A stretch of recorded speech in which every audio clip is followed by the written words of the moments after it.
Good morning everyone, আশা করি সবাই খুব ভালো আছেন।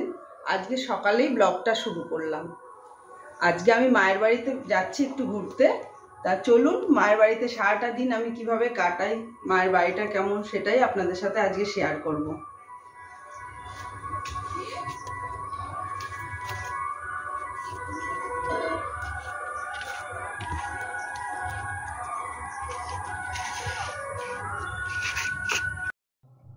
এই তো টোটো চলে এসছে, এবার আমরা যাচ্ছি।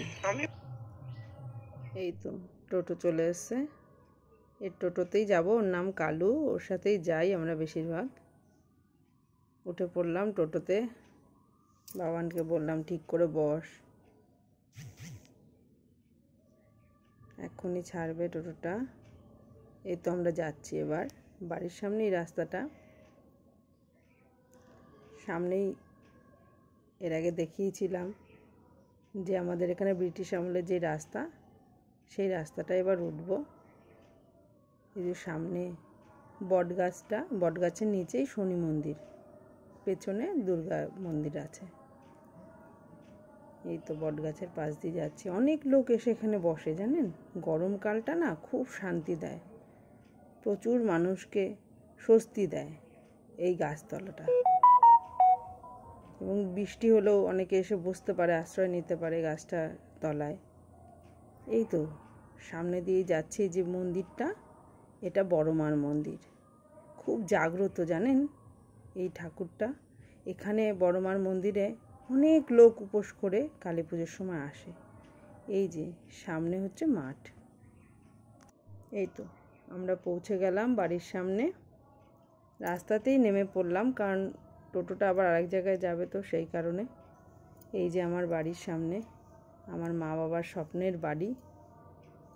অনেক বছর আগেই এই বাড়িটাকে কমপ্লিট করেছিল আমার বাবা এবং মা।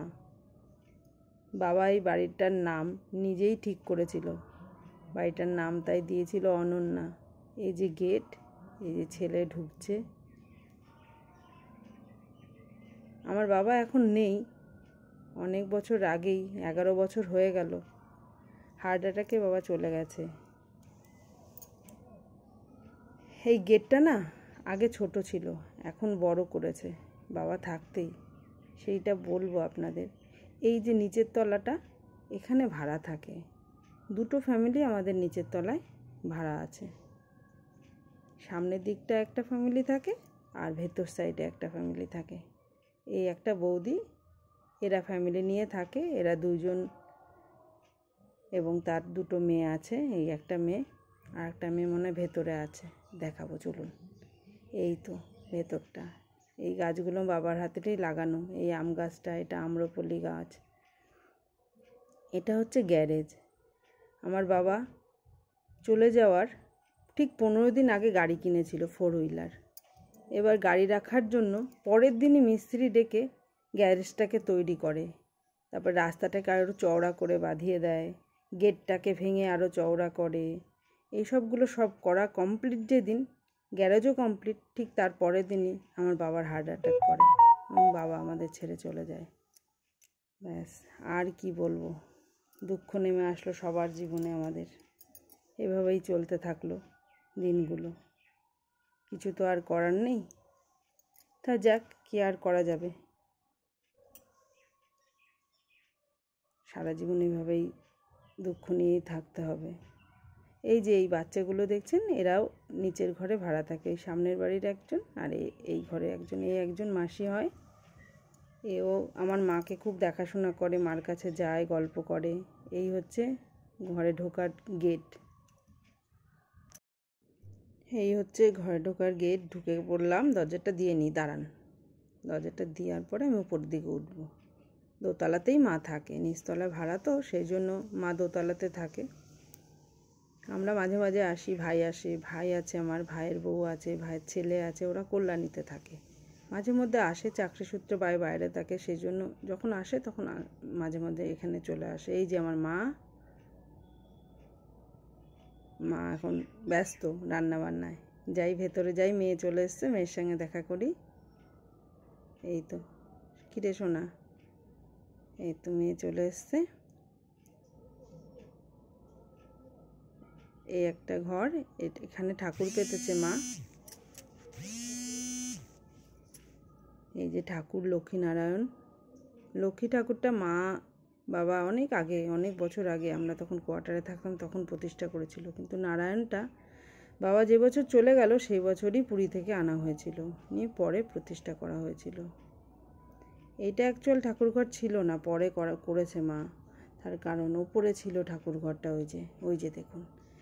তারপর মা সিঁড়ি দিয়ে উঠতে নামতে খুব অসুবিধা হয় বলে এটা করেছে, যে এখানে নিচে নিয়ে আসলে পরে আর সিঁড়ি দিয়ে বারবার উঠতে নামতে হবে না। এই তো আমার বাবার ফটো, অনেক আগেকার ফটো, এটাও তার আগেকার ফটো। এই যে মা বাবার ফটো, বহু আগের পুরনো ছবি। এটা ঠাকুমা দাদু, বাবা নেই কিন্তু মনে হয় না জানেন, এখানে আসলে মনে হয় আমার বাবা আছে, বাবার সব কিছু স্মৃতি বাবাকে মনে করিয়ে দেয়, ভালো লাগে, খুব ভালো লাগে। এটা আমার মায়ের বাবা, আমার দাদু। এই যে আমার বাবার ফটো, এটা যে বছর চলে গেল ঠিক সেই বছরই কয়েক মাস আগে আমরা পুরী গেছিলাম, সেখানে এই ফটোটা তোলা হয়েছিল, একদম শেষ সময়, এই চলে যাওয়ার আগে এরকমই তার চেহারাটা ছিল। এই হলো ঘর। এরপরে সামনে এই যে পুতুলটা, এটা আমার মা সাজিয়ে রেখেছে, আমার ভাইয়ের বউ দিয়েছে, মা তাই সাজিয়ে রেখেছে। আমরা আসলে ছেলে মেয়ে সবাই এটা নিয়ে একটুখানি আদর করে সেই কারণে। এই যে ছোট বারান্দা, এই বারান্দাটা ব্যালকনি টাইপের, এখানে কিছু গাছ টাছ লাগিয়েছে, আগে খুব যত্ন করতো মা, গাছ লাগানোর জন্য মা গাছের প্রতি খুব একটা যত্ন ছিল, এখন আর পেরে ওঠে না, শরীরে বয়স তো হচ্ছে। আর ওই যে দূরে দেখছেন, ওইটা পাশের বাড়িতেই একটা মনসা মায়ের মন্দির, আমাদের বারান্দা থেকেই দেখা যায়। আর এটা হচ্ছে সামনের রাস্তাটা। তা চলুন ভেতরটার দিকে যাব এবার, দেখি কি করছে মা, যাই ভেতরে। ওই তো মা, ওটা হচ্ছে কিচেন, দেখি মা রান্না বান্না করছে, তো কি রান্না করছে একটু যাই দেখে আসি।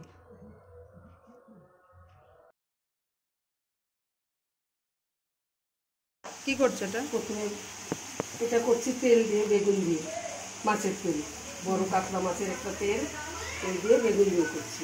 আলু বেগুনটা তেলের মধ্যে অল্প তেলের ভিতর দিয়েছি, দিয়ে একটু নেড়ে চেড়ে নিয়ে তারপরে মাছের তেলটা দিয়েছি। এখানে মাছের তেলটা কষানো হবে, ওই তেলেই বেগুনটা আলুটা কষানো হবে ভালো করে। মশলা কি কি দিবেন? এখন জিরে, আদা বাটা, রসুন দেবো না, লঙ্কা বাটা। ও পেঁয়াজ দাও না? না, আমি পেঁয়াজ দিই না, পেঁয়াজটা আমি দিই না, পেঁয়াজ ছাড়াই করবো। এটাকে একটু কষিয়ে নিয়ে মশলাটাকে দেবো, মশলাটা দেবে, মশলাটা পেঁয়াজ একটা দিয়ে দেবো, হ্যাঁ, না দিলে না দাও, তুমি যেটা বলি দেবা না, তোমারটাই তো ভালো খাই আমরা।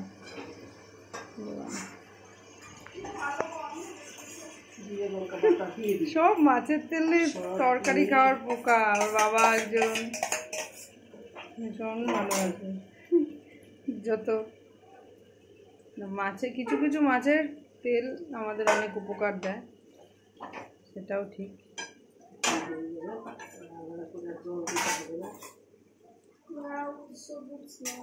হয়ে গেছে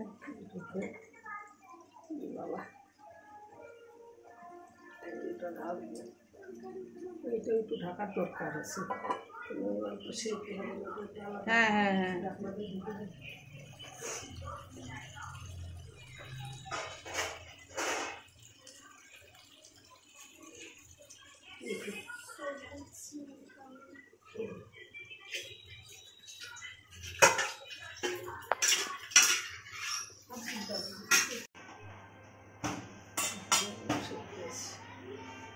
এখন আমি মাছগুলো দিয়ে দিচ্ছি।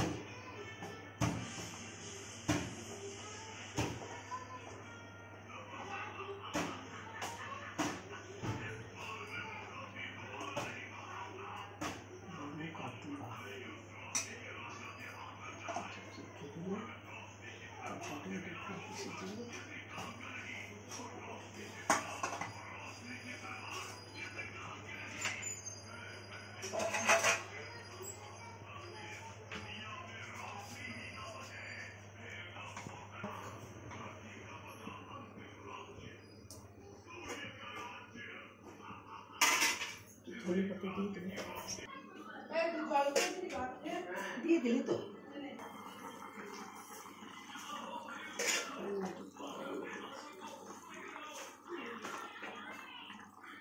এবার আমি ধনে পাতাটা দিয়ে দেবো।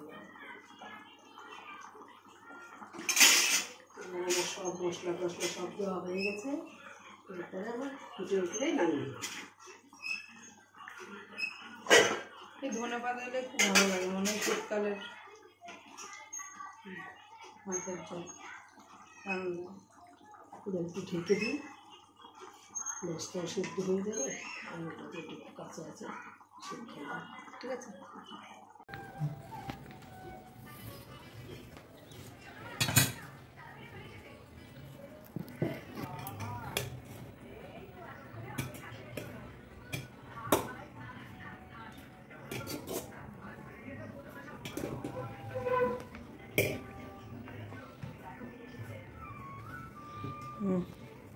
খা খেয়ে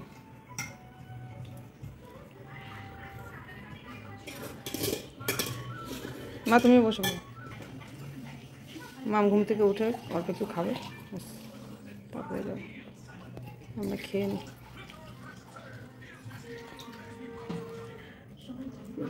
এই যে ব্যাগ প্যাকিং করা হচ্ছে মায়ের, উত্তর ভারত বেড়াতে যাবে বলে কথা।